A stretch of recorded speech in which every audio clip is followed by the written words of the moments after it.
सभी छात्रों का एक बार फिर स्वागत गणित दर्पण चैनल पे।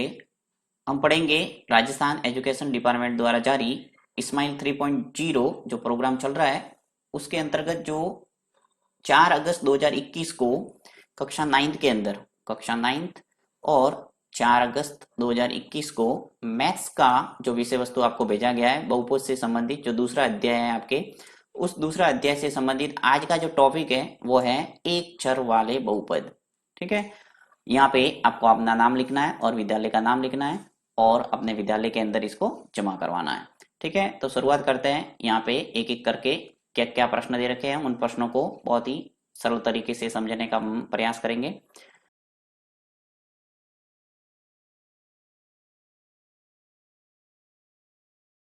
तो सबसे पहला जो प्रश्न है वो है एक चर वाले बहुपद किसे कहते हैं। तो सबसे पहले थोड़ा बहुपद के बारे में हम पढ़ लेते हैं कि बहुपद होता क्या है। बहुपद सीधा सीधा हम अगर समझना चाहें तो चर व अचर की सहायता से बहुपद बनता है। यदि जोड़ बाकी गुणा भाग से अगर जुड़ा हुआ हो चर और अचर, चर के रूप में हम प्रयोग करेंगे X Y Z A B और सी। इसी प्रकार अचर के रूप में पता है आपको एक से लगाकर अनंत तक कोई भी संख्या हो सकती है, 1 2 3 4 5 6। अब यहाँ पे जैसे मैं लिखता हूं x प्लस 2, तो ये हो गया एक बहुपद, राइट। इसी प्रकार हम लिख सकते हैं x माइनस 2, x बट्टा 2। यहाँ संख्या और चर के रूप में आप कोई भी राशि प्रयोग कर सकते हैं। ऐसे समझ सकते हैं कि ABCD का जो भी अक्षर है वो एक चर मान लेना और अक्षर है वो सभी गणितीय अंक एक से लगाकर अनंत तक। ठीक है, तो ये सब चर व अचर की सहायता से बहुपद का निर्माण होता है और बहुपद है वो कई प्रकार के होते हैं, घात के रूप में और पदों के रूप में इनको विभाजन किया गया है। अब एक चर वाला बहुपद, तो ऐसा बहुपद जिसके अंदर सिर्फ एक चर हो वो बहुपद क्या कहलाएगा, एक चर वाला बहुपद। अब चर के रूप में जैसे मैं लिखता हूं 2x प्लस 3y, तो यहाँ पे आपको क्या देखने को मिल रहा है, जैसे x है वो चर है और 2 है वो क्या है, अचर। इसी प्रकार y है वो क्या है, चर, और 3 है वो क्या है, अचर। चर और अचर ये आपने छोटी क्लासों के अंदर भी पढ़ा होगा, बीजीय व्यंजक जब आपने टॉपिक पढ़ा होगा 8 क्लास के अंदर, तो उसके अंदर अच्छे ढंग से आपने पढ़ा होगा चर और अचर।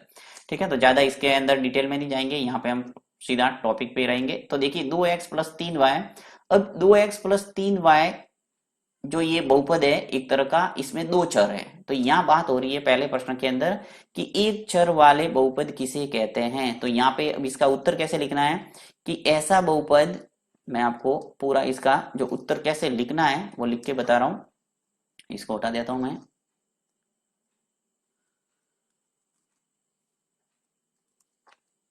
ऐसा बहुपद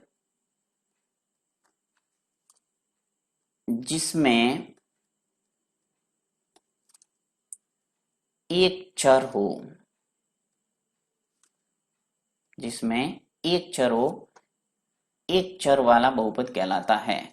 एक चर वाले बहुपद किसे कहते हैं, तो सीधा इसका उत्तर हो जाएगा ऐसा बहुपद जिसमें एक चर हो, एक चर वाला, एक चर वाला बहुपद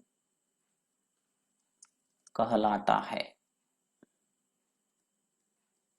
अब चाहो तो आप इसके अंदर उदाहरण भी लिख सकते हैं, मैं आपको एग्जाम्पल के तौर पे लिख के बता देता हूं। 2 3 एग्जाम्पल लिख सकते हैं आप। उदाहरण उदाहरण के तौर पर हम लिख लेते हैं जैसे 2x प्लस 10। अब इसके अंदर स्पष्ट आपको नजर आ रहा है, देखिए x है वो क्या है, एक चर है, तो x ही नजर आ रहा है, इसमें y या p या t या कुछ भी ABCD का अन्य अक्षर आपको नजर नहीं आ रहा है। इसका मतलब इसमें एक चर वाला ये बहुपद है। इसी प्रकार आप ढेर सारे एग्जाम्पल लिख सकते हैं, जैसे कि आप द्विघात के रूप में भी प्रेजेंट कर सकते हैं इसको, जैसे कि 2x square plus 5x plus 10। तो ये एक द्विघात बहुपद है, परंतु ये है क्या, एक चर में ही बहुपद है, राइट।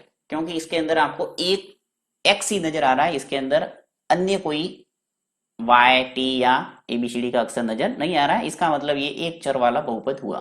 तो पहले प्रश्न का जो आंसर है वो इस ढंग से आप देख सकते हैं कि ऐसा बहुपद जिसमें एक चर हो, एक चर वाला बहुपद कहलाता है।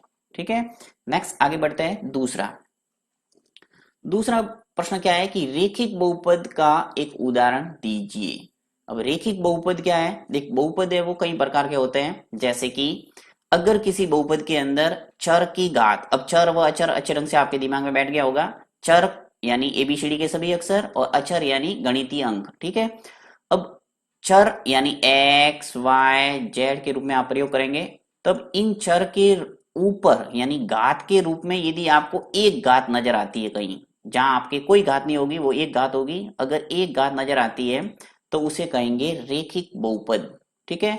अब जैसे दो घात आ जाती है तो उसे कहते हैं द्विघात बहुपद, तीन आ जाती है तो उसको कहते हैं त्रिघाती बहुपद। ये बहुपद के प्रकार है, जितनी घात होगी वैसा ही उसका नाम होगा।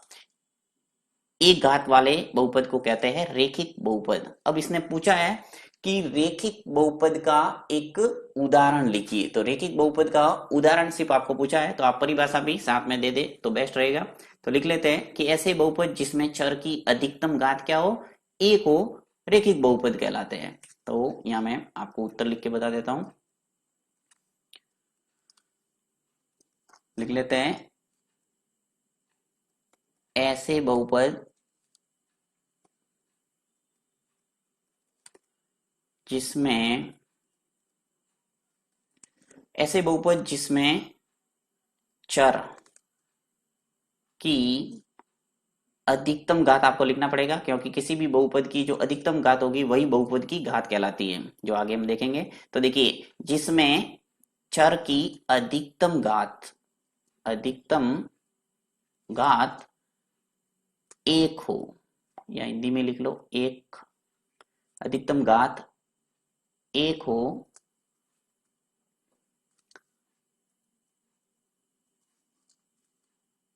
अधिकतम घात एक हो, रेखिक बहुपद कहलाता है, रेखिक बहुपद कहलाता है, ठीक है। तो इस ढंग से इसकी परिभाषा भी लिख सकते हैं। साथ में इसमें इस प्रश्न के अंदर सिर्फ आपको यही पूछा था कि रेखिक बहुपद का एक उदाहरण लिखिए, तो आप सिर्फ उदाहरण भी लिखते तो भी चलता है इसके अंदर, परंतु हमने परिभाषा भी लिख दी, क्योंकि समझना जरूरी है, सिर्फ रटना नहीं है प्रश्नों को। ऐसे बहुपद जिसमें चर की अधिकतम घात एक हो, रेखिक बहुपद कहलाता है, ठीक है। तो यहाँ पे मैं एग्जाम्पल के तौर पे आपको बता देता हूँ, जैसे चलिए 5x माइनस प्लस कुछ भी लिख सकते हैं -2। तो इसके अंदर देखिए आपको क्या देखने को मिल रहा है कि जो चर है यानी x है, इसकी अधिकतम घात कितनी है, एक, एक होनी चाहिए, तो यहाँ पे कुछ घात नहीं है तो इसकी घात एक मानी जाएगी, राइट। तो इसकी घात एक है, इसलिए इसे कहेंगे रेखिक बहुपद, ठीक है। इसी प्रकार आप कई उदाहरण लिख सकते हैं, जैसे चलिए एक और एग्जांपल लिख लेते हैं दूसरे, 10y प्लस 7, ठीक है। तो इसमें भी देखिए y है और y के ऊपर घात कितनी है, अधिकतम एक, इसका मतलब इसे कहेंगे रेखिक बहुपद, ठीक है। क्लियर। आगे हम द्विघाती त्रिघाती पढ़ेंगे तब और क्लियर हो जाएगा ये प्रश्न। जैसे थोड़ा बता देता हूँ, देखिए द्विघात बहुपद है वो कैसा दिखता है, इसका व्यापक रूप होता है ये x square plus b x plus c. ये एक द्विघाती बहुपद है जिसके अंदर देखिए चर की अधिकतम घात है वो आपको दो नजर आएगी, और यहाँ पे चर की घात कितनी है, एक, परंतु इस बहुपद की घात है वो दो है, क्योंकि अधिकतम घात क्या है, दो। तो इसे कहेंगे द्विघाती बहुपद। अगर सिर्फ इतना होता, जैसे इस पार्ट को मैं हटा देता हूं, तो ये अगर बी एक्स प्लस सी लिखा, बी ए बी सी यहाँ कोई न कोई अंक है गणितीय, ठीक है। तो यहाँ पे एक्स के ऊपर जो घात है वो एक है, इसलिए इसे कहेंगे रेखिक बहुपद, परंतु अगर एक्स की घात दो आ जाएगी तो उसे कहेंगे द्विघाती द्विघाती बहुपद, ठीक है। तो चलते हैं आगे तीसरे प्रश्न पे। तीसरा तीसरा प्रश्न क्या दे रखा है कि एक्स स्क्वायर प्लस दो एक्स प्लस एक किस प्रकार का बहुपद है। देखिए यहाँ पे स्पष्ट हो जाएगा, मैंने जो समझा है वो ये यहाँ काम आने वाला है कि एक्स स्क्वायर प्लस दो एक्स प्लस एक, यहाँ पे चर की जो उच्चतम घात है वो क्या है, दो, राइट। और यहाँ पे चर की घात कितनी है, एक, राइट। कोई घात जब नहीं होती तो वह घात क्या मानी जाती है, एक। तो उच्चतम घात दो है, इसलिए इस बहुपद का नाम क्या हो जाएगा, द्विघाती बहुपद। तो यहाँ लिख सकते हैं कि चूंकि यहाँ पे बहुपद की उच्चतम घात दो है, इसलिए इसे द्विघाती बहुपद कहेंगे। तो यहाँ उत्तर देते हैं इसका,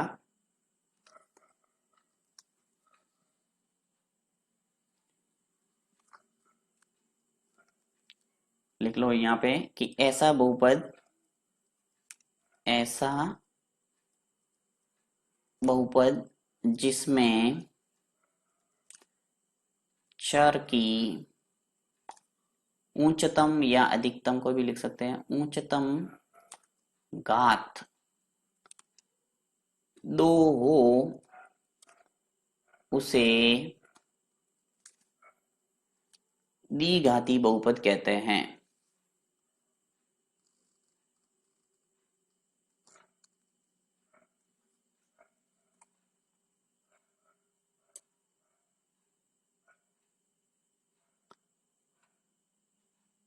आप वीडियो को पॉज करके उसका स्क्रीनशॉट लेके अपना होमवर्क है वो कंप्लीट कर सकते हैं। तो इसका जो आंसर है वो इस ढंग से लिखना है कि ऐसा बहुपद जिसमें चर की उच्चतम घात 2 उसे द्विघाती बहुपद कहते हैं। ठीक है, x के ऊपर घात 2 थी इसलिए इसका नाम क्या हो गया, द्विघाती बहुपद। द्वि का अर्थ है 2, घात यानी घात आपने पढ़ा होगा, घातांक नियम जो पहला अध्याय था आपके उसके अंदर घातांक नियम है वो क्लियर हो चुके हैं। अब देखिए यहाँ पे अगर 3 घात होती, जैसे x के ऊपर 3 घात होती तो उसका नाम क्या होता, तो आपको ध्यान रखना है 3 घात होती तो उसका नाम होता त्रिघाती बहुपद। हर प्रश्न के अंदर अलग से जो जानकारी है वो देना जरूरी है, क्योंकि प्रश्न कोई जरूरी नहीं कि एग्जाम के अंदर यही आपको पूछा जाए, थोड़ा घुमा के अलग टाइप का प्रश्न भी आ सकता है, इसलिए हर बात क्लियर होनी जरूरी है। तो त्रिघाती बहुपद का अर्थ क्या हो जाएगा, अगर x की घात 3 नजर आती है तो आपको कहना है त्रिघाती बहुपद। अगर x के ऊपर 4 घात नजर आती है तो आपको कहता है चतुर्थघाती बहुपद। यानी कि जितनी घात होगी वैसा ही आपको नाम याद रखना है। अब x कोई जरूरी नहीं है, आप y भी आ सकता है, ABCD का कोई भी अक्षर आ सकता है चर के रूप में। ठीक है, बढ़ते हैं आगे चौथे प्रश्न में।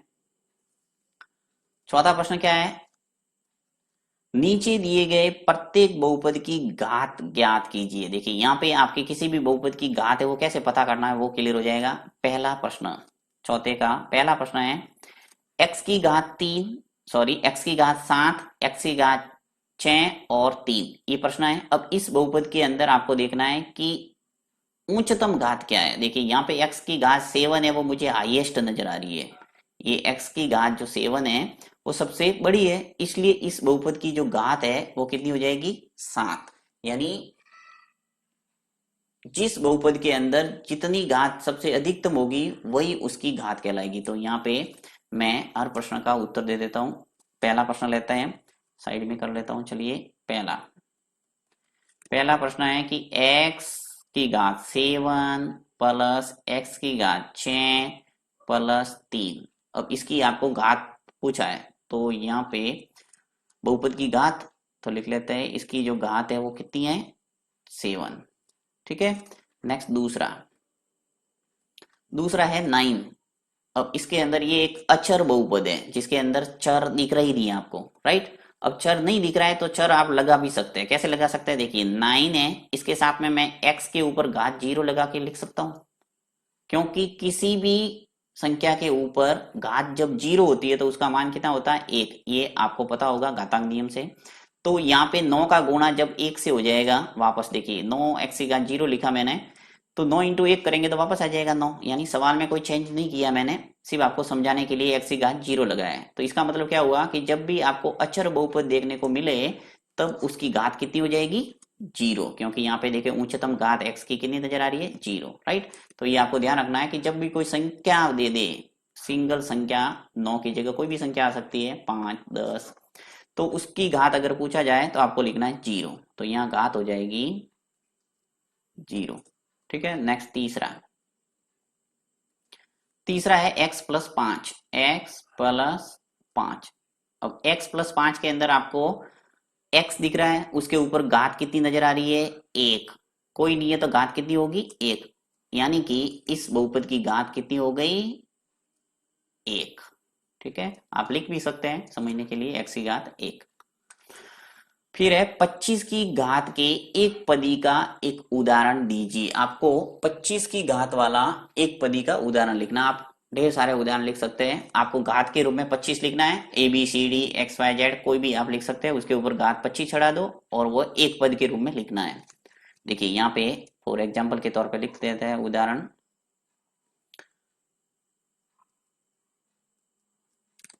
सबसे पहले लिख लेता हूं, चलिए x ही लिख लेते हैं, ज्यादा से ज्यादा प्रयोग x का ही होता है। तो x की घात 25, ये हो गया एक घाती एक पदी, राइट। 25 की घात के एक पदी का एक उदाहरण हो गया। एक ही उदाहरण पूछा है, परंतु मैं आपको और एग्जांपल दे देता हूं। जैसे y लिख लेते हैं और y के ऊपर 25 घात लिख लो।